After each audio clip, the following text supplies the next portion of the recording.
జై గురుదత్త శ్రీ గురుదత్త. కృతయుగంలో శమదమాలు, త్రేతాయుగంలో యజ్ఞయాగాదులు, కలియుగంలో నామ సంకీర్తనలు మోక్ష సాధనకు మార్గదర్శకాలు. మరి నామ సంకీర్తన అంటే భగవంతుని యందు మనస్సును లగ్నము చేసి ఆయన గుణగణాలను కీర్తిస్తూ తల్లీనతకు చెంది ధ్యానములో విలీనమైపోవటమే నామ సంకీర్తన అని మనం మాట్లాడుకుంటాం. అదే నారద భక్తి సూత్రం కూడా అదే చక్కగా చెప్తోంది మనకి. అన్ని కర్మలను భగవంతునికి అర్పించి పరిశుద్ధాచరణము మరియు అఖండాత్మను సంధానం చేయుట భక్తి యొక్క పరిపక్వ దశ అంటారు. దీన్ని అనుసరించి ఎందరెందరో మహానుభావులు సంగీత శాస్త్రాన్ని ఒక నిర్దిష్ట క్రమంలో కూర్పు చేసి మనకు అందజేసిన సంగీత జ్ఞానమే మహోన్నతంగా శాశ్వతంగా నిలిచింది. భక్తిని సంగీతం ద్వారా మెప్పించి ఎందరెందరో భక్తి మార్గంలో మన్ని నడిపించారు. అటువంటి మహోన్నతమైన గురువుల్లో గొప్ప కీర్తి ప్రతిష్టలు పొందినటువంటి సంగీత సంప్రదాయ నిష్ణాతులు, నాదోపాసకులు, కర్ణాటక సంగీత విద్వాంసులు, సంగీత కళానిధి అయిన శ్రీ నేదునూరి కృష్ణమూర్తి గారు వారిలో ఒకరిగా మనం మాట్లాడుకోవచ్చు. నేడు నేదునూరి కృష్ణమూర్తి గారి వర్ధంతి సందర్భంగా వారికి నివాళులర్పిస్తూ వారి జీవిత విశేషాలను మనం తెలుసుకోవడానికి ప్రయత్నం చేద్దాం. అమలాపురానికి 4 మైళ్ళ దూరంలో నేదునూరు ఉంది. అది కృష్ణమూర్తి గారి తండ్రి గారైనటువంటి రామ్మూర్తి గారి స్వస్థలం. తాతల కాలం నుంచి పెద్ద కుటుంబాలు అవడం వలన 100 ఎకరాల ఆస్తులు పెళ్ళిళ్ళకి పబ్బాలకి కరిగిపోగా రామ్మూర్తి గారు చిన్నతనంలోనే పిఠాపురం వచ్చి రాజావారి ఎస్టేట్లో ఉద్యోగిగా స్థిరపడ్డారు. అంటే నేదునూరి కృష్ణమూర్తి గారు వాళ్ళ నాన్నగారు పిఠాపురంలో రాజావారి ఆస్థానంలో చిన్న ఉద్యోగిగా స్థిరపడిపోయారు. అంటే ఇప్పుడు మనం పిఠాపురంగానే మనం మాట్లాడుకోవచ్చు. ఉద్యోగ బాధ్యతల కారణంగా రామ్మూర్తి గారు పిఠాపురానికి 4 మైళ్ళ దూరంలో ఉన్న కొత్తపల్లి అనే చిన్న గ్రామంలో కొద్ది కాలం ఉండవలసి వచ్చింది. ఆయన అక్కడే 1927 అక్టోబర్ 10వ తారీఖున నేదునూరి కృష్ణమూర్తి గారు జన్మించారు. కృష్ణమూర్తి గారు రామ్మూర్తి గారికి 8వ సంతానంగా మనం మాట్లాడుకోవచ్చు. రామ్మూర్తి గారికి 10 మంది సంతానం ఉన్నారు. ఆ 10 మంది సంతానంలో 8వ సంతానం ఆఖరి కొడుకు అన్నమాట. అంటే మిగతా ఇద్దరు కూడా ఆడపిల్లల కింద మనం మాట్లాడుకోవచ్చు. ఆ కుటుంబంలో తొలినాటి సంగీత స్పర్శ ఎవరిదయ్యా అంటే ఆ ఇంట్లో తల్లిగారిదే. విజయలక్ష్మి గారు చల్ల చిలుకుతూ ఇంటి పనులు చేసుకుంటూ సంప్రదాయ కీర్తనలు, మంగళహారతులు, తరంగాలు, ఆధ్యాత్మిక రామాయణ కీర్తనలు అతి మధురంగా పాడుకునేవారు. ఆ రోజుల్లో ఈ ఆధ్యాత్మిక రామాయణం అనేది చాలామంది పెద్దవారు పాడుకునేవారండి.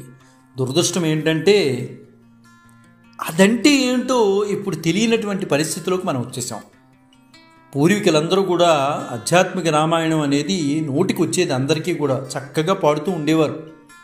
అయితే కృష్ణమూర్తి గారి తల్లి గొంతు చాలా అద్భుతంగా ఉండేది. 10 మందికి మార్గదర్శకత్వంగా ఉండేది. అన్ని పాటలు పాడేసేవారు ఆవిడే. ఇంట్లోకి కీ ఇచ్చే గ్రామ్ఫోను ఒకటి ఉండేది. అదే గ్రామ్ఫోనులో వచ్చేటటువంటి పాటలు, దాని మీద వేసే రికార్డులన్నీ కూడా కృష్ణమూర్తి గారు పరిశీలించేవారు.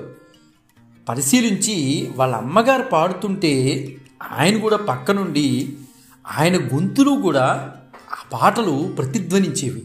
వాళ్ళ అమ్మగారు పాడుతుంటే ఆయన కూడా పక్క నుంచి వచ్చి రాని రాగాలతో ఆయన కూడా పాడేవారు. వాళ్ళ అమ్మగారు ఎంత చక్కగా పాడేవారు. ఆయన కూడా కూర్చుని పక్కన అమ్మ అమ్మ అంటూ ఆ గొంతు చాలా అద్భుతంగా ఉండేది. విన్నది విన్నట్టుగా చక్కగా పాడే ఆయన్ని చూసి అందరూ ఆశ్చర్యపోయేవారు. ఆ గ్రామ్ఫోన్ నుంచి ఎలా వచ్చిందో అలా పాడేసేవాడు. అది చూసి అందరూ ఏమిటి చిన్న వయసులో ఇలా పాడేస్తున్నాడేనా అని అనుకునేవారు. ఈ అబ్బాయికి సంగీతం నేర్పిస్తే బాగుంటుందని చుట్టుపక్కల అందరూ కూడా మాట్లాడుకునేవారు. ఏమండి అబ్బాయికి సంగీతం నేర్పించండి, ఎంత చక్కగా ఉందండి గొంతుకు, ఆ గొంతుకు ఉంటే చాలండి బాబు, ఎంత చక్కగా ఉంది అని ఎవరు. సరే, రామ్మూర్తి గారి ఆర్థిక స్తోమత సహకరించకపోవడంతో మామూలు చదువులోనే పెట్టారు. అయితే ఉచితంగా నేర్పించే సంగీతం లాంటి విద్యకే అవకాశం దొరికిందనుకోండి. ఆనాటికి రామ్మూర్తి గారి నెల జీతం 20 రూపాయలు మాత్రమే. 1936 ప్రాంతంలో కేవలం 3 రూపాయల అద్దెకే పెద్ద దివాణం లాంటి ఇంట్లో అద్దెకుండేవారు. ఆ రోజుల్లో బియ్యం బస్తా ఖరీదు 1 రూపాయి. 1 రూపాయి 1936 ఆ సమయంలో. బడి చదువు స్థానికంగా 5వ క్లాసు వరకు మన కృష్ణమూర్తి గారికి సాగింది. పై చదువులకి వెళ్ళాలంటే 3 రూపాయలు కట్టాలి, డబ్బులు అయితే లేవు. ఉచితంగా ఎవరైనా ఏది చెప్పినా నేర్చుకోవాలి అనుకున్నారు. తండ్రి గారు కూడా అదే అనుకున్నారు. ఎవరన్నా ఉచితంగా చెప్తే అబ్బాయిని చదివించే స్తోమత అవుతే నాకు లేదు, నా పరిస్థితులు అంతంత మాత్రంగా ఉన్నాయి అని బాధపడేవారు. ఆ ఊళ్ళో వారణాసి సుబ్రహ్మణ్య శాస్త్రి గారు మహా విద్వాంసుడు. ఆయన వారణాసి సుబ్రహ్మణ్య శాస్త్రి గారు అంటే సంస్కృతంలో దిట్ట, అంటే గొప్ప పండితులండి వారణాసి సుబ్రహ్మణ్య శాస్త్రి గారు. ఆయన దగ్గర కొన్నాళ్ళు మన నేదునూరి వారు సంస్కృతం నేర్చుకున్నారు. వారి అల్లుడు రేగిళ్ళ సుబ్బారావు గారి దగ్గర హిందీ నేర్చుకున్నారు. అంటే అల్లుడు గారు హిందీలో చాలా గొప్ప పండితులు అనమాట రేగిళ్ళ సుబ్బారావు గారు. అయితే ఆయన వారణాసి సుబ్రహ్మణ్య శాస్త్రి గారు సంస్కృతంలో పండితులు. సరే, వీళ్ళిద్దరి దగ్గర కూడా అటు సంస్కృతం ఇటు హిందీ కృష్ణమూర్తి గారు అభ్యసించారు. ఇక కృష్ణమూర్తి గారికి వచ్చే విద్య సంగీతమే అని గ్రహించారు తండ్రి రామ్మూర్తి గారు. అంటే అప్పటికే ఏదో పాటలు పాడుకుంటూ ఉండేవాడు. అంటే విన్నది విన్నట్టుగా పాడటం అనేది చాలా గొప్ప విశేషం అండి. ఎక్కడా కూడా తేడా లేకుండా అపస్వరం అనేది వచ్చేది కాదు ఆయనలో. అంత స్పష్టంగా పాడేవారు. అంటే పాటకి ముందు స్పష్టత కావాలి. ఆ స్పష్టత అనేది ఆయన వాచకంలో ఉండేది. అంత స్పష్టంగా ఉండేది అనమాట. ఆనాటికి ప్రసిద్ధంగా ఉన్నటువంటి ఒకరిద్దరు విద్వాంసుల దగ్గరికి వెళ్ళి అభ్యర్థించారు వాళ్ళ నాన్నగారు. కానీ అదేంటో దురదృష్టం, నేదునూరి వారికి ఎవరూ కూడా ముందుకు రాలేదు. మేం చెప్తాం సంగీతం అనే ఉద్దేశంతో రాలా. అప్పుడు బాదం అప్పారావు గారనే ఒక మ్యూజిక్ టీచరు నేదునూరి కృష్ణమూర్తి గారికి 5-6 వర్ణాలు నేర్పారు. పాపం ఏదో కష్టపడి వాళ్ళ నాన్నగారు రామ్మూర్తి గారు అడుగుతున్నారనే ఉద్దేశంతో నేదునూరి వారికి 5-6 వర్ణాలు ఏవో నేర్పారు. సరే, కాళ్ళూరి వేణుగోపాలరావు అనే ఆయన కొన్ని తరంగాలను అష్టపదులను నేర్పారు. అయితే ఎప్పుడైతే అష్టపదులు నేర్పారో ఈ అష్టపదులు ఈయన పాడుకునేవాడు. పాడుతుంటే జనం మైమీద ఇచ్చిపోయేవారు. ఏంటి అద్భుతమైన స్వరం ఎలా వచ్చింది, ఆయన వాకిట్లో కూర్చున్నా ఎక్కడ కూర్చున్నా ఇవే పాటలు పాడుకుంటూ ఉన్నారు. అష్టపదులు అసలు పాడటం అంటే అది యోగం అండి, అది సంస్కృత జ్ఞానం కదా. ఎంత అద్భుతంగా ఆయన పాడేవారంటే అలా పాడేవారు. అలా పాడుతుంటే అప్పల నరసింహం గారు అని ఒక రిటైర్డ్ తహసీల్దార్ గారు విజయనగరం నుంచి వచ్చారు. నేదునూరి వారి యొక్క పాటలు విని, అబ్బా ఎవరండి అష్టపదులు పాడుతుంది, ఇక్కడ ఒక గొప్ప విద్వాంసులు ఎవరైనా ఉన్నారా పక్కింట్లో అన్నారు. లేదండి, ఎవరో చిన్న కుర్రాడు ఎవరో అష్టపదులు నేర్చుకుని పాడుతున్నారంటే. అబ్బాయి అంత తేలిగ్గా తీయకండి, అబ్బాయిలో సంగీత జ్ఞానం ఉంది, నేను ఇంకా ఎవరో గొప్ప విద్వాంసులు అనుకున్నాను, చిన్న కుర్రాడా పాడింది అని ఒకసారి నేను అబ్బాయిని చూడాలి అని చెప్పేసి ఆయన వెంటనే అప్పల నరసింహం గారు వెళ్ళి ఆ అబ్బాయితో మాట్లాడతారు. చాలా బాగుందయ్యా నీ స్వరం మాత్రం, అంటే నువ్వు సంగీతం ఏమైనా నేర్చుకుంది? ఏదండి, ఏదో 4-5 స్వరాలు నేర్చుకున్నాను, అది కూడా బాదం అప్పారావు గారు నేర్పించారంటే. అయ్యయ్యో, ఇంత జ్ఞానం ఉండి నువ్వు ఇలా మరుగులు పడిపోవడం అనేది చాలా బాధాకరంగా ఉందమ్మా. నేను రిటైర్డ్ తహసీల్దార్గా విజయనగరం నుంచి వచ్చాను, ఇక్కడ స్థిరపడదామని వచ్చాను, ఈ గోదావరి జిల్లాలో స్థిరపడదామని వచ్చాను. నేను విజయనగరంలో సంగీతం కాలేజీ ఒకటి ఉందమ్మా, అక్కడికి నువ్వు వెళ్ళగలిగితే నీ జీవితంలో అద్భుతమైన మార్పు నీకు వస్తుంది, అంటే అక్కడికి నువ్వు వెళ్ళి నేర్చుకుంటావా అని అడిగారు. సరే, అయితే ఆయన నేర్చుకుంటావంటే ఈయన మరి డబ్బులు కదండి, దేనికైనా చూసుకోవాలి కదా, భారం అంతా మరి కష్టం కదా, డబ్బులతో పని. ఈయన సమాధానం చెప్పలేక నీళ్ళు నవ్వుతున్నాడు. అప్పుడు ఆయన అన్నారు, నువ్వు కంగారు పడకమ్మా అప్పల నరసింహం గారు, అక్కడ మహారాజా వారి సత్రంలో విద్యార్థులకు ఉచితంగా భోజన సదుపాయం కూడా ఉంది అని అన్నారు. అప్పుడు ఇదే విషయాన్ని వాళ్ళ నాన్నగారు రామ్మూర్తి గారితో కూడా ఈయన అప్పల నరసింహం గారు చెప్పారు. ఏమంటే ఇలా వెళ్ళి చదివించుకుంటే అబ్బాయి చాలా ఉన్నతమైన స్థితిలోకి వస్తాడు. ఎందువలంటే అబ్బాయి స్వరం నేను విన్నాను కదా, అబ్బా అబ్బా అబ్బా మామూలుగా లేదండి. ఆ స్వరాన్ని అలా వదిలేస్తే అది ఉపయోగం లేకుండా అయిపోతుంది, 10 మందికి ఉపయోగపడతాడు రేపైనా అని అన్నారు. సరే, నేను అప్పుడు రామ్మూర్తి గారు నేను చదువు చెప్పించలేకపోతున్నాను, సంగీతమైనా నేర్చుకున్నా. పాపం ఆయన ఏదో నరసింహం గారు ఏదో మన మీద ఉన్న ప్రేమ చేత, నీ మీద ఉన్నటువంటి ప్రేమ చేత చెప్పారు, ఆయన చెప్పవలసిన విషయం ఉంది, సరే వెళ్ళు అని చెప్పేసి ₹1 ఇచ్చి రైలు టికెట్ కొని మరో ₹1 చేతికిచ్చి అలా మొదలైంది నేదునూరి వారి సంగీత యాత్ర. అంతే. విజయనగరంలో ఆయన అప్పల నరసింహం గారు అప్పటి సంగీత కళాశాల ప్రిన్సిపాల్ ద్వారం వెంకటస్వామినాయుడు దగ్గరికి వెంకటస్వామినాయుడు గారి దగ్గరికి కృష్ణమూర్తి గారిని తీసుకెళ్లారు. నాయుడు గారు నేదునూరి గారిని చూశారు. చూసి బక్కపలుచుగా ఉన్నాడు ఇతను, ఈ పాడగలడా అన్నాడు ఆయన. అబ్బాబ్బే ఒక్కసారి చూడండి, లేకపోతే మీ దగ్గరికి ఎందుకు తీసుకొస్తాను అన్నాడు నరసింహం గారు. ఒక్కసారి పాడించారు. అష్టపదులు వినంగానే నాయుడు గారికి కళమ నీళ్ళు తిరిగాయి. ఇంత రత్నం ఎక్కడో మారుమూలు ఉండిపోయాడా అని వెంటనే మాట్లాడకుండా కళాశాలలో చేర్చేసుకున్నాడు. అటువంటి రత్నం ఈ కళాశాలకి మంచి పేరు తీసుకొస్తాడు. ఇలాంటి వాడిని అలా వదిలేయకూడదు. ఎక్కడో మారుమూలు ఉండిపోయాడు, ఏమీ తెలియని పరిస్థితులు, ఇతన్ని చెయ్యూతిద్దామని చెప్పేసి వెంకటస్వామి నాయుడు గారు కళాశాలలో చేర్చుకున్నారు. అంటే ఆ రోజుల్లో కళాశాలలో చేర్చుకోవడం అంటే ఎవరిని పడితే వాళ్ళని చేర్చుకునేవారు కాదండి. ఒక పద్ధతి, క్రమశిక్షణ ఉంటే కానీ ఆయన ఒప్పుకునేవాడు కాదు. వెంకటస్వామి నాయుడు గారు, ద్వారం వెంకటస్వామి నాయుడు గారు ఎవరిని పడితే వాళ్ళని జయం చేసేవాడు కాదు. లేకపోయినా పర్వాలేదు అనుకునేవాడు, కానీ ఒక పద్ధతి ఉండాలి అనుకునేవాడు సంగీత జ్ఞానానికి. నాయుడు గారి ప్రఖ్యాతి, ప్రభావం కళాశాల విద్యార్థుల మీద ఆ రోజుల్లో ఉండేది. నాయుడు గారు అంటేనే, ద్వారం వెంకటస్వామి నాయుడు గారు అంటేనే ఒక పెద్ద పేరు. ఇంకా ఆయన కళాశాలలో ప్రిన్సిపాల్గా ఉన్నప్పుడు అందులో విద్యార్థులు కూడా ఆయన ఇన్ఫ్లుయెన్స్ ఎక్కువగా ఉంటుంది కాబట్టి ఆ విధంగానే ఉండేది. చాలామంది విద్యార్థులు వయోలిన్ నేర్చుకునేవారు. వాళ్ళని చూసి నేదునూరి గారికి గాత్రానికి బదులు వయోలిన్ నేర్చుకుంటే బాగుంటుందేమో అని అక్కడికి వెళ్ళిన తర్వాత మనస్సులో కలిగింది, కుతూహలం ఎక్కువైపోయింది. ఆ విధంగా నాయుడు గారి అన్నగారి కుమారుడు ద్వారం నరసింగరావు గారి నేతృత్వంలో వయోలిన్ శిక్షణకు సీటు దొరికింది. ఈయన ఎప్పుడైతే వాళ్ళందరినీ చూసి కుతూహలపడ్డాడో, నాకు గాత్రం కన్నా వయోలిన్ సీట్ ఇప్పించండి నరసింగరావు గారు అని అడిగాడు. అంటే వెంకటస్వామి నాయుడు గారి అన్నగారి కుమారుడు ద్వారం నరసింగరావు గారు. ఆయన అడగగానే సరే, ఆ కోర్సులో 5 సంవత్సరాలు పూర్తి చేశారనుకోండి. అయితే నరసింగరావు గారు క్లాసులో ఎప్పుడు నేదునూరి వారి పాడమంటూ ఆయన వయోలిన్ సహకారం చేసేవారు. ఈయన్ని వయోలిన్ ఇంట్రెస్ట్ అయ్యి జాయిన్ అయినా ఆయన పాట పాడమనేవారు. ఆ విధంగా వయోలిన్ చదువు సాగినా చివరికి గాత్రం మాత్రమే స్థిరపడింది. చూడండి, ఒక దాంట్లోకి వెళ్ళి ఆయన నేర్చుకుంటే ఇంకో దాంట్లో ఆయన వెళ్ళవలసిన పరిస్థితులు ఏర్పడాయి. నరసింగరావు గారే నేదునూరిని తుని వెళ్ళి ప్రముఖ మార్దంగికులు కోలంక వెంకటరాజు గారి దగ్గర కొంతకాలం మృదంగంతో సాధన చేయమన్నారు. నీకు మంచి జ్ఞానం భగవంతుడు ఇచ్చాడు, అన్నీ నేర్చుకుని ఉండటం వలన ఏ అస్త్రం ఎప్పుడు ఉపయోగపడుతుందో చెప్పలేము. ఒక గాత్రమే కాదు, ఇవి కూడా రావాలి, వయోలిన్నే కాదు, అన్నీ మృదంగం కూడా వచ్చుంటే బాగుంటుందని ఆయన చెప్పి కోలంక వెంకటరాజు గారి దగ్గరికి పంపించి మృదంగ సాధన కూడా చేయమన్నారు. దానివల్ల లయలో మంచి పట్టు వస్తుంది. నీకు మృదంగం ఎందుకు నేర్చుకోవాలంటే లయలో మంచి పట్టు రావాలి, గాత్ర సౌష్ఠవం పెరుగుతుంది, అందువలన మృదంగం నేర్చుకోవాలి నువ్వు అని చెప్పేసి చెప్పారు. సరే, పెద్దలు చెప్పిన మాట నేదునూరి వారు విన్నారనుకోండి. విన్నారు కాబట్టే ఆయన గురించి ఈ రోజున మనం మాట్లాడుకోగలుగుతున్నాం.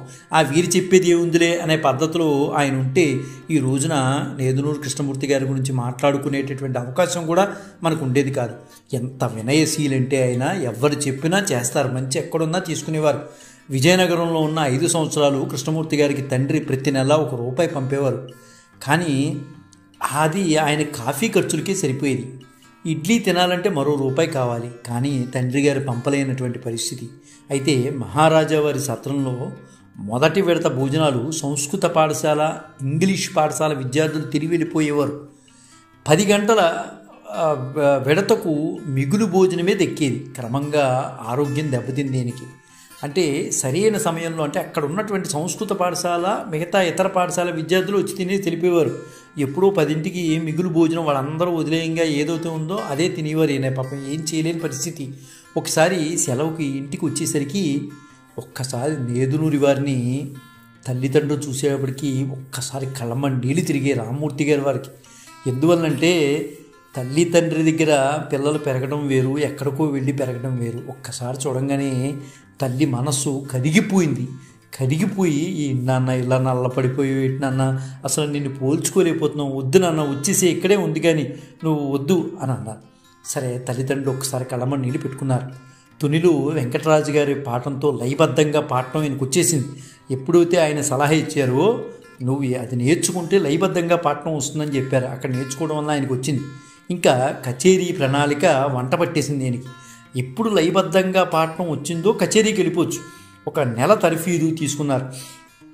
1945 సెప్టెంబర్లో వినాయక చవితి గణపతి నవరాత్రి ఉత్సవంలో మొట్టమొదటి కచేరీ చేశారు. అంటే వినాయకుడితోనే ప్రారంభించారు.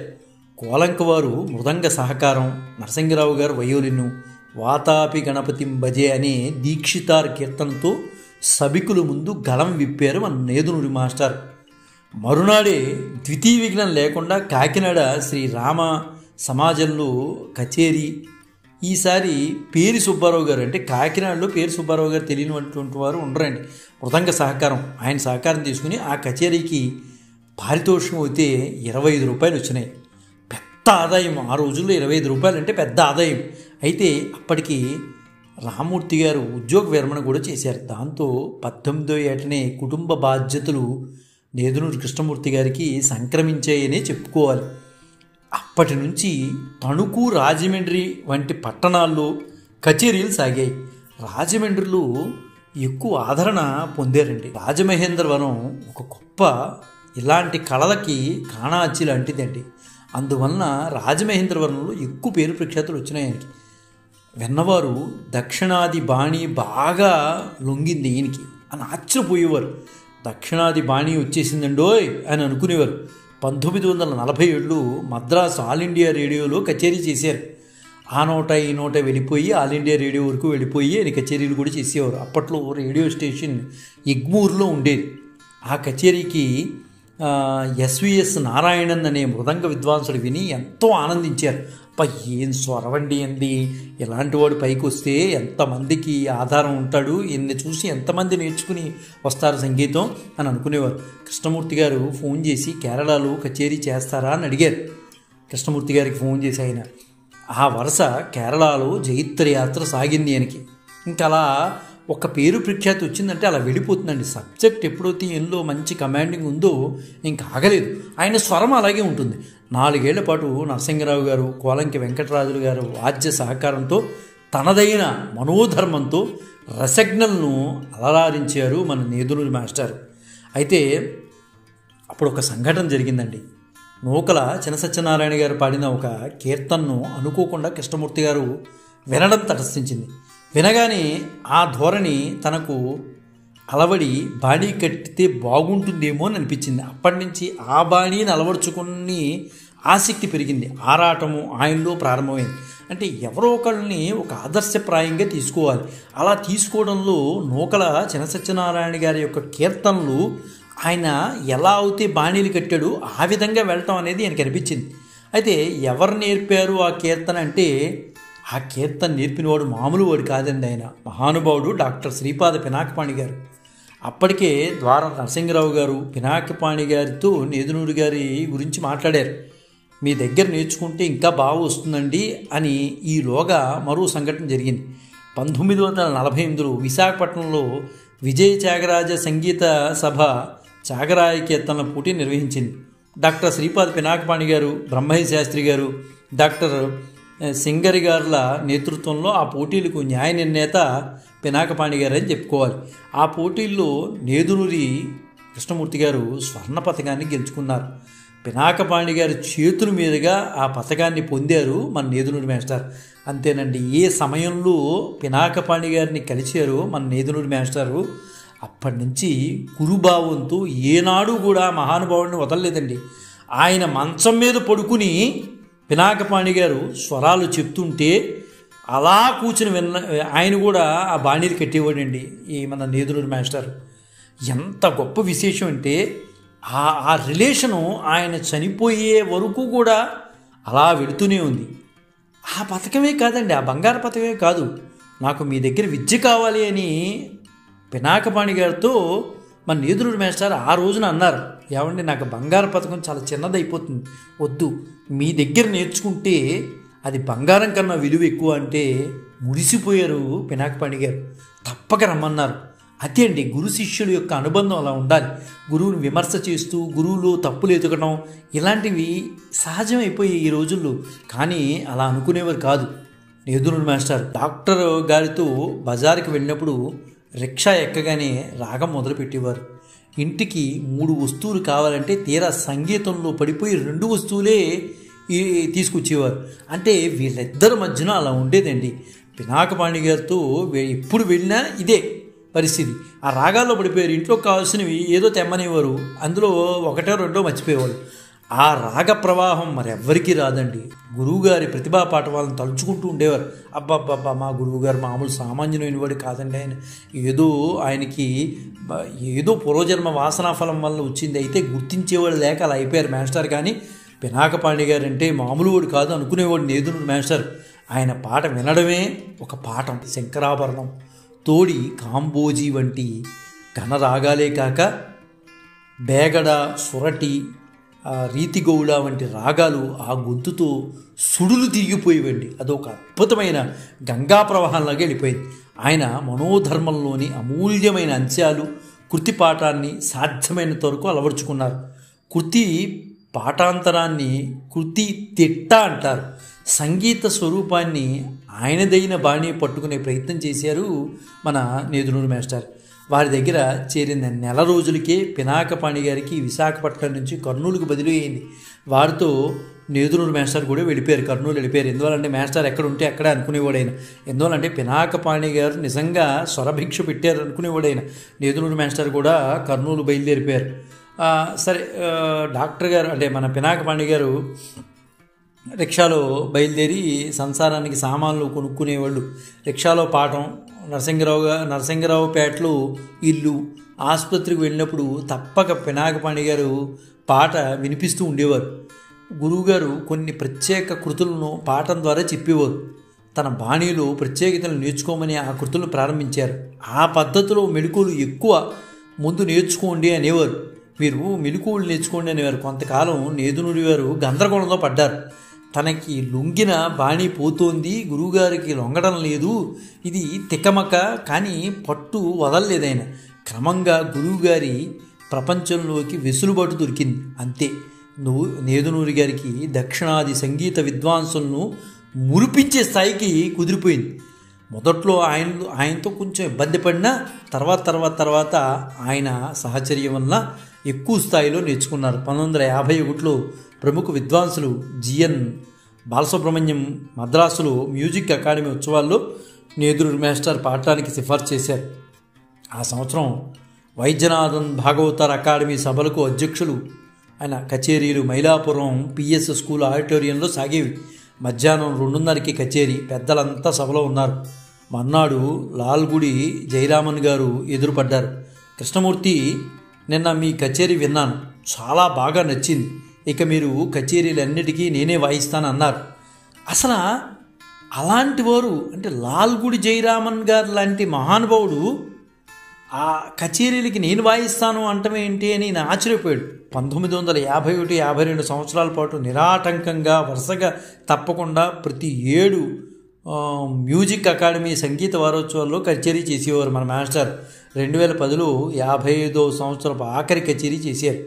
ఆఖరి కచేరీ అనడానికి కారణం అది ఆరోగ్య పరిస్థితి అండి. అయినా అకాడమీ ఆయన్ని విడిచిపెట్టలేదు. 2011లో సోదాహరణంగా ప్రసంగానికి నేదునూరి గారిని ఆహ్వానించారు. ఇది ఒక చరిత్రగా మనం మాట్లాడుకోవచ్చు. అన్నమయ్య కీర్తనల విషయం మరొక చరిత్ర. 1975లో శ్రీ వెంకటేశ్వర సంగీత కళాశాలలో పనిచేస్తున్నప్పుడు అన్నమయ్య ప్రాజెక్టు నిర్వహిస్తున్న కామిశెట్టి శ్రీనివాసులు ఒక పాటిచ్చి దీనికి రాగాన్ని నిర్ణయించండి అన్నారు. ఏముకో చిగురుట ధరములు అన్న పాట అది. అయితే సాధారణంగా అన్నమయ్య పాటల సంగీతానికి లొంగవని నేదునూరి వారి అభిప్రాయం కనుక ఆ పని మీద పెద్దగా ఆసక్తి చూపించేవాడు కాదు. మేడ మీదే ప్రాజెక్ట్ ఆఫీస్ ఉండేది. శ్రీనివాసులు గారు కనిపించినప్పుడు పాట బాణీ గురించి అడుగుతూ ఉండేవారు. ఏమంటే నేను ఇచ్చాను కదా, ఏముకో చిగురుట అదరములు ఏం చేశారు మీరు అని అడుగుతూ ఉండేవాడు. ఈయనక ఇంట్రెస్ట్ ఉండేది కాదు. ఆయన బాధపడలేక ఓ రోజు పట్టుగా కూర్చున్నాడు. ఈయనక అన్నమయ్య దాని మీద బాణీలు కట్టడం అనేది ఈయనకి ఇష్టం లేదు. ఎందువల్లంటే కొంచెం ఇబ్బంది పడతామని. అయితే ఆయన ఇంక వదిలేవాడు కాదు. శ్రీనివాసులు గారు ఎక్కడ కనిపించినా అడిగేవాడు. అలా అడగడం వల్ల ఆయన బాధ భరించలేక తెలంగ రాగంలో పాట బాణి అలవోకగా జాలువైపోయింది దీనికి.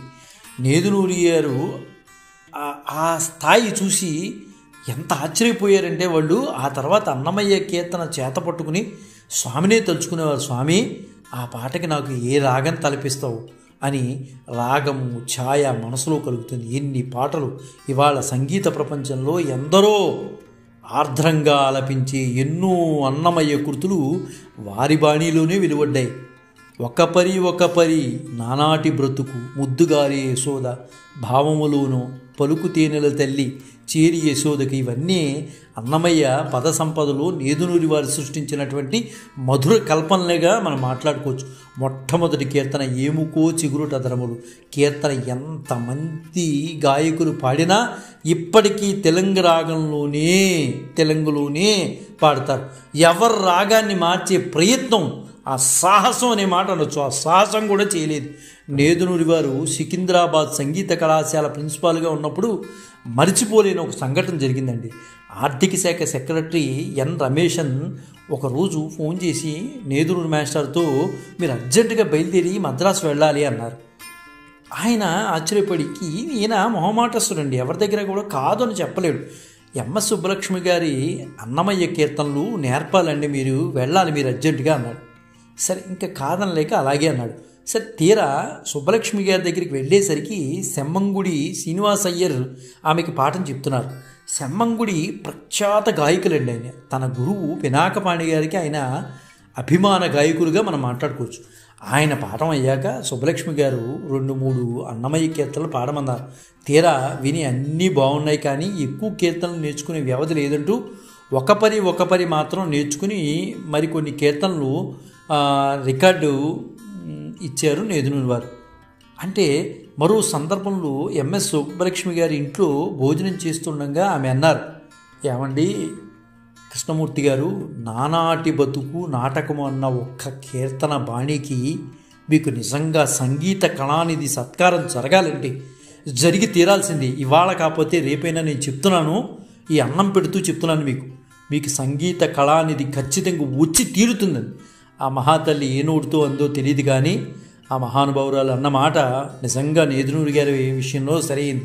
1991లో సంగీత కళానిధి సత్కారానికి నేదునూరి వారి పేరును సెమ్మంగుడి ప్రతిపాదిస్తే స్వయంగా ఎంఎస్ సుబ్బలక్ష్మి గారు సమర్థించారు కూడా.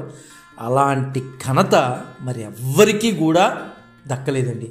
ఆనాటి తమిళనాడు ముఖ్యమంత్రి జయలలిత అధ్యక్షతన జరిగిన సభలో నేదునూరి వారికి సంగీత కళానిధి బిరుదు ఇవ్వడం జరిగిందండి. అయితే సుమారు 65 సంవత్సరాల సుదీర్ఘమైన సంగీత యాత్రలో ఎందరొందరూ శిష్యులను నేదునూరి బాణి ఉడిసి పట్టుకున్నారండి. వారిలో మల్లాది బ్రదర్సు, సరస్వతి విద్యార్థి, లహరి మొదలైన వారు అందరూ కూడా మనం గుర్తు చేసుకోవచ్చు. అయితే ఎంతమందికో ఈయన ఆ బాణీలు కట్టడం కూడా నేర్పించారండి మహానుభావుడు. నేదునూరి వారి ప్రతిభ నిజంగా పరిణితి చెందిందని మాట్లాడుకోవాలి. ఆ పరిణితి చెందడానికి మూల పురుషుడు డాక్టర్ పినాకపాణి గారండి. అలా అందుకనే ఆయన మనసులో అలా ఉండిపోయింది. శాస్త్రీయ సంగీతానికి ఒకసారి నేదునూరి వారిని అడిగారు, శాస్త్రీయ సంగీతానికి ఆంధ్రప్రదేశ్లో భవిష్యత్తు గురించి మీరు చెప్పండి అని అడిగితే ఆయన ఒక మాట అన్నారు ఒక ఇంటర్వ్యూలో, మన ఆంధ్రప్రదేశ్లో శాస్త్రీయ సంగీతానికి భవిష్యత్తు మీద నాకు అంత నమ్మకం లేదండి స్పష్టం చేసేసాడు ఆయన. అంటే ఏది ఉన్నా చాలా స్పష్టంగా చెప్పేసేవాడండి ఆయన, వెనక్కి తిరిగి చూసుకునేవాడు కాదు. సౌమ్యుడు, పైగా ఉన్నమాట ఉన్నట్టుగా మాట్లాడుకునేవాడు. ఆయన ఎవరి కోపం వచ్చినా సరే, ఎందుకంటే మహానుభావుల యొక్క వ్యక్తిత్వాలు అలాగే ఉంటాయి. ఎవరికో కోపం వస్తుందని దాయరు, ఉన్నది ఉన్నట్టుగా మాట్లాడతారు.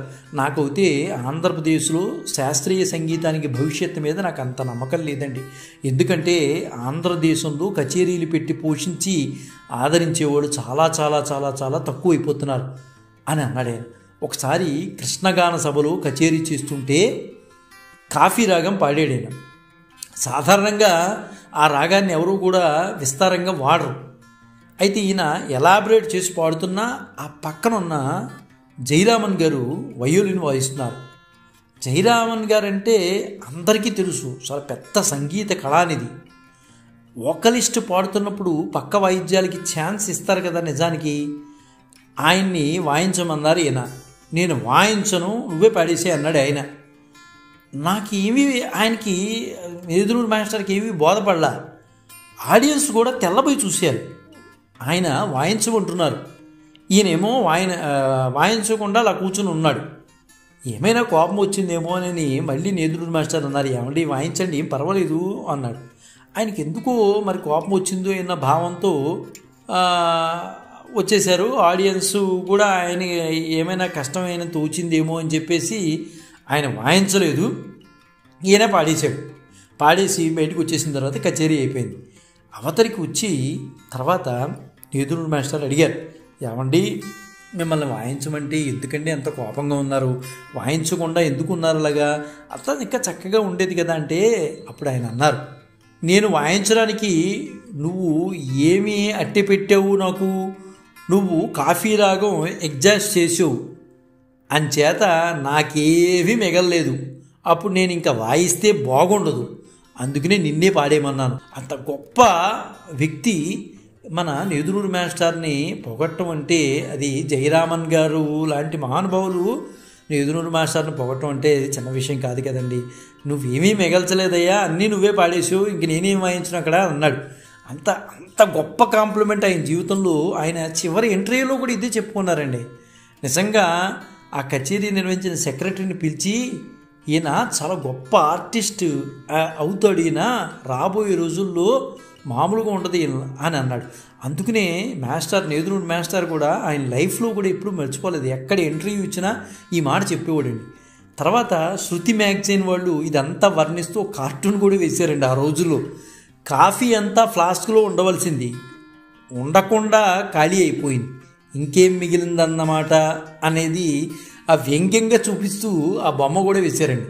తర్వాత సుబ్బుడని సంగీతంలో చాలా గొప్ప క్రిటిక్ ఉండేవారు. అతను ఏదైనా ఒక మాట రాశాడంటే సంగీత లోకం అంతా దానికి వాల్యూ ఇస్తుందండి. ఆయన ఒకసారి ఈయన కచేరీ విని ఒక మాట అన్నాడు. ఆ సుబ్బుడు అని ఆయన సంగీతంలో క్రిటిక్, ఏది రాసే ఇంకా అందరూ కూడా ఆయన మాటలే విశ్వసిస్తారు. ఆయన మన మాస్టర్ యొక్క కచేరీ విని ఒక మాట చెప్పారు, music has been migrated to Andhra అని రాశాడు ఆయన. ఇంకా అక్కడి నుంచి అందరూ అతని మీద పడిపోయారు. ప్రతి వాళ్ళు, ఏంటయ్యా నువ్వు నేదునూరి గారి గురించి అంత అలా రాసేసావు, మేమేమీ పాటగాళ్ళం కాదా అని అందరూ ఆయన మీద పడి, సుబ్బుడు గారి మీద పడి అడిగేవారు. అదేంటయ్యా మేమందరం పాటగాళ్ళు ఉన్నాం కదా, ఏంటి నువ్వు ఆయన్ని ఒక్కడనే గొప్పగా చెప్తావు అనేవాడు. అయితే what I felt I have written అన్నాడు ఆయన సుబ్బుడు గారు. అంటే అలా పాడాడు అతను. ఇట్ ఈజ్ మై వ్యూ అన్నాడు. నాకు అలా అనిపించింది కాబట్టి నేను అలా రాశాను, మిమ్మల్ని ఎవరినో కించపడుద్దామని కాదు, నా అభిప్రాయం చెప్పానని చెప్పేసి ఆయన ఒక పెద్ద గొప్ప విషయం ఆనాడు ఆయన ఆవిష్కరించాడు సుబ్బుడు గారు. అప్పటి నుంచి కూడా అందరూ కూడా నేదునూరి మాస్టర్ అంటే ఆశ్చర్యపోయేవారు. అంత గొప్పగా జనం దృష్టిలో కూడా వెళ్ళిపోయాడు ఆయన. 1968 జనవరి నెల హైదరాబాదు రవీంద్ర భారతిలో ప్రభుత్వ సంగీత కళాశాల ఆధ్వర్యంలో త్యాగరాజ సంగీత ఉత్సవాలు జరుగుతున్నాయండి. సాయంత్రం 4 గంటల సమయంలో వేదిక మీద 40 ఏళ్ల వయసున్న విద్వాంసులు ఒకరు త్యాగరాజు విరచిత మోక్షము కలదా అనే కీర్తనను సారమతి రాగంలో పాడటం ప్రారంభించారు.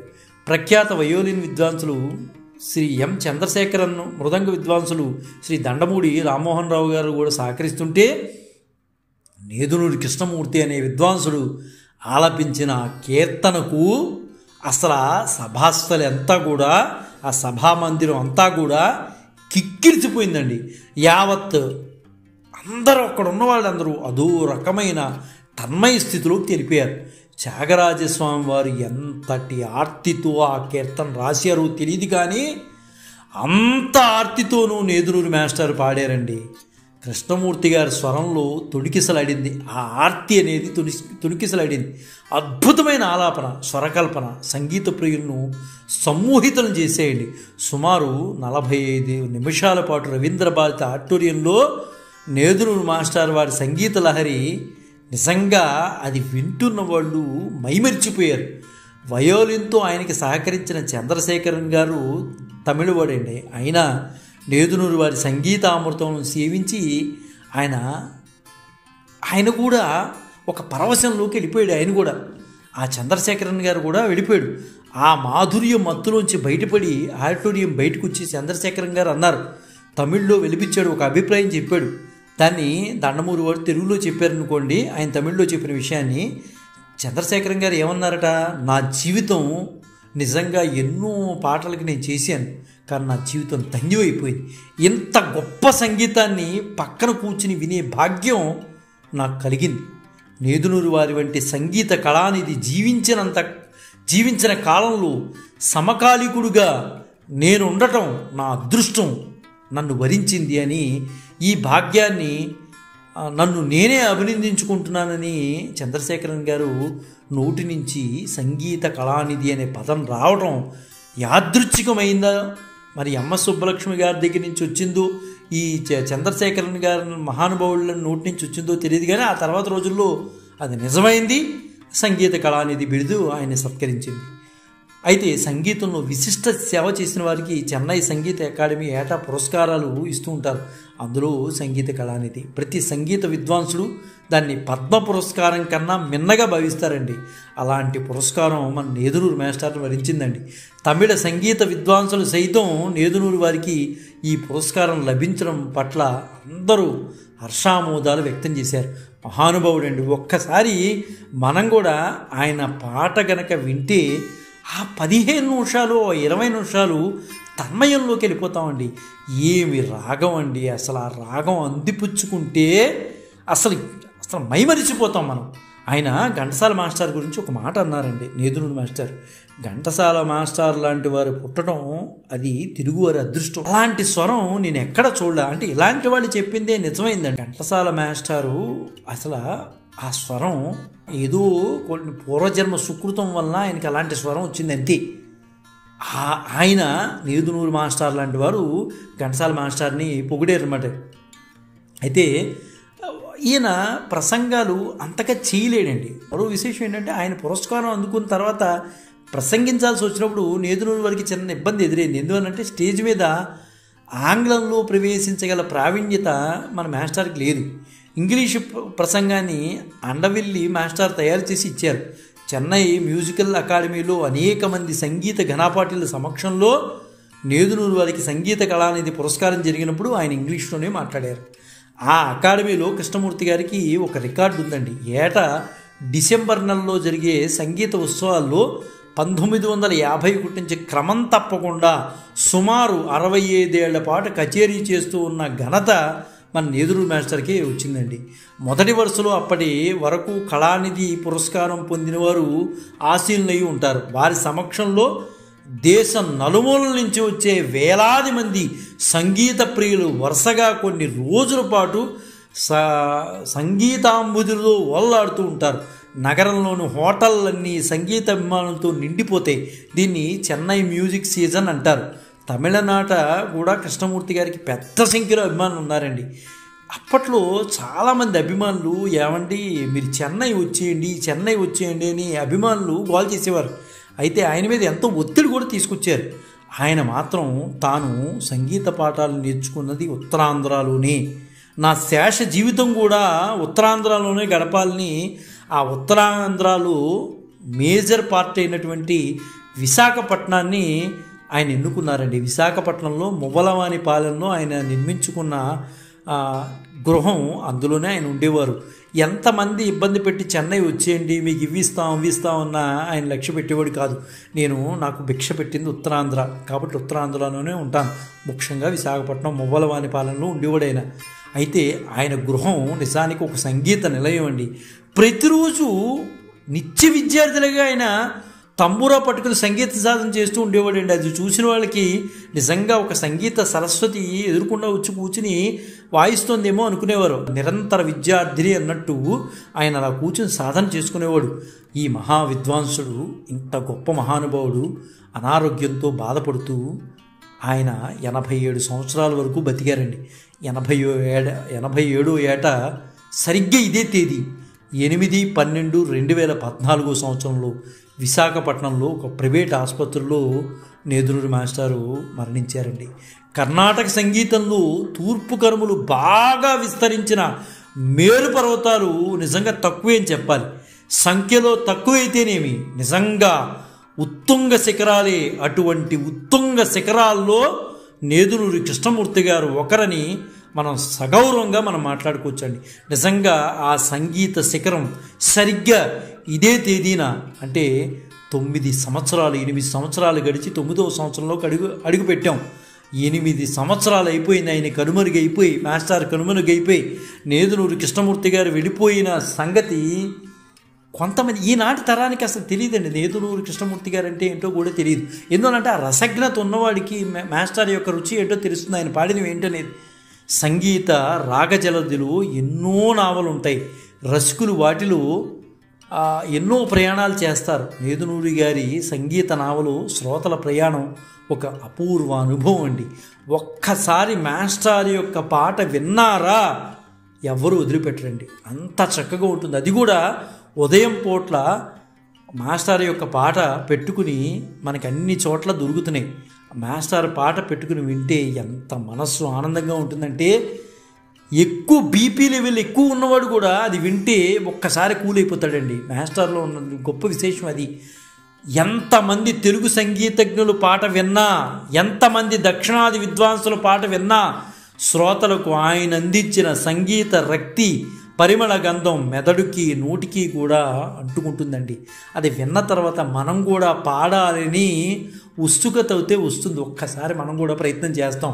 మాస్టర్ లాగా పాడలేం కానీ ఆ మాట మాత్రం ఖచ్చితంగా వస్తుందండి. ఆయన శ్రోతలను కాదండి, పరిణితి చెందిన సంగీత గాయకుల బుర్రని మేధోలేపనం చేసిందండి. ఆ రసజ్ఞత ఉన్నవాడు వింటూ ఉంటే కళ్ళమడి నుంచి నీళ్లు వచ్చేస్తాయి. అంత చక్కగా పాడేవాడు. ఏది తీసుకున్నా అన్నమయ్య పాటలన్నీ కూడా మాస్టర్ నోటి నుంచి వచ్చినవే. ఒక్కసారి తెల్లవారుజామున వింటూ ఉంటేనండి ఎంత ఆనందం కలుగుతుందంటే నిజంగా మనకు ఉన్న కష్టాలన్నీ మర్చిపోతాం మాస్టర్ యొక్క రాగం అందుకుంటే. అంత చక్కగా ఉంటాయి. అటువంటి మాస్టారు అప్పుడే కాలం చేసి 8 సంవత్సరాలు నిండిపోయి 9వ సంవత్సరంలో వచ్చిందండి. మాస్టారు వర్ధంతి సందర్భంగా నేదునూరి కృష్ణమూర్తి మాస్టారికి ఘనమైన నివాళులు అర్పిస్తూ జై గురుదత్త, శ్రీ గురుదత్త, శ్రీపాద శ్రీవల్లభ చరణదాసుడు, మానికొండ రాజశేఖర శర్మ, రాజమహేంద్రవరం. స్వస్తి.